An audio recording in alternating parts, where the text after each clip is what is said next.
Merci, Maxime. Et je tiens à vous remercier tous d'être ici en si grand nombre, Monsieur le Premier ministre. Merci d'être parmi nous ce soir.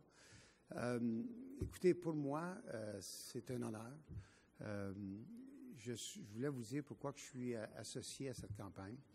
Premièrement, Mme Pauline Marois, Première ministre, m'a demandé de considérer de participer comme coprésident de la Fondation pour la langue française. Première chose que j'ai faite, j'ai posé des questions sur ce qu'était la Fondation et j'ai pris le temps de connaître deux personnes que je considère des amis aujourd'hui, Maxime qui est derrière moi, Martin Gélina, et j'ai pu voir leur ferveur, leur engagement, leur sincérité.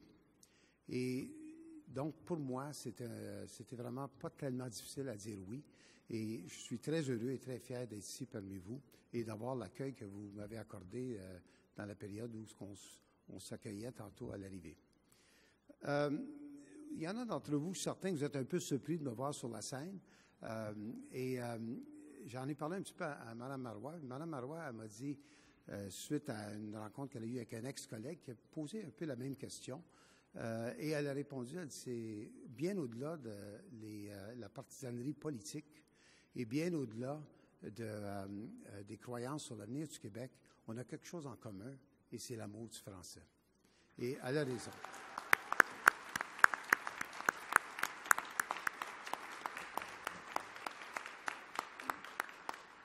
Pour nous, ou pour ma famille, cet amour-là, c'est quelque chose qu'on ressent à ce jour, mais c'est aussi un choix. Mon père est arrivé d'Italie. Le Québec était sa terre d'accueil. La première langue qu'il a appris après l'italien a été le français. Et c'était la langue que nous parlions à maison, à l'occasion, parce que j'ai une mère irlandaise, on parlait aussi l'anglais.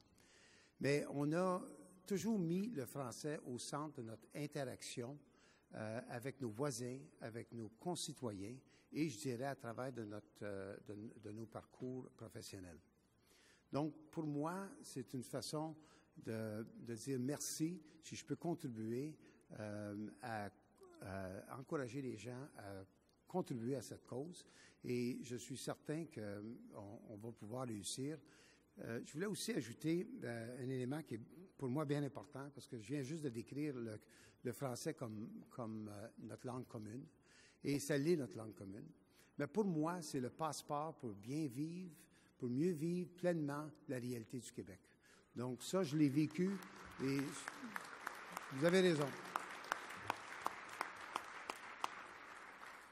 Donc pour moi, de m'impliquer dans cette campagne, puis grâce au Fonds L'Angelier, nous aurons l'occasion aussi d'aider les communautés dans l'ensemble du Canada, les communautés francophones et acadiennes. Et c'est important, parce que la pérennité et l'avenir de cette belle langue doit être toujours au centre de nos préoccupations. J'ai aussi l'occasion d'avoir quelques bons souvenirs, puis une chanson que j'aime beaucoup. Et je pense que cette chanson-là résume un peu le fond de ma pensée aujourd'hui. C'est une chanson que vous la connaissez, La langue de chez nous, par Yves Dutel. Et ça se résume de la façon suivante. C'est une langue belle à qui sait la défendre. Elle offre les trésors de richesse infinie. Les mots qui nous manquaient pour pouvoir nous comprendre et la force qu'il faut pour vivre en harmonie. C'est ça le français. Donc, merci encore. Merci, Madame la Première ministre. Et je vous souhaite une bonne fin de soirée. Et là, je cède la parole à Mme Perrin.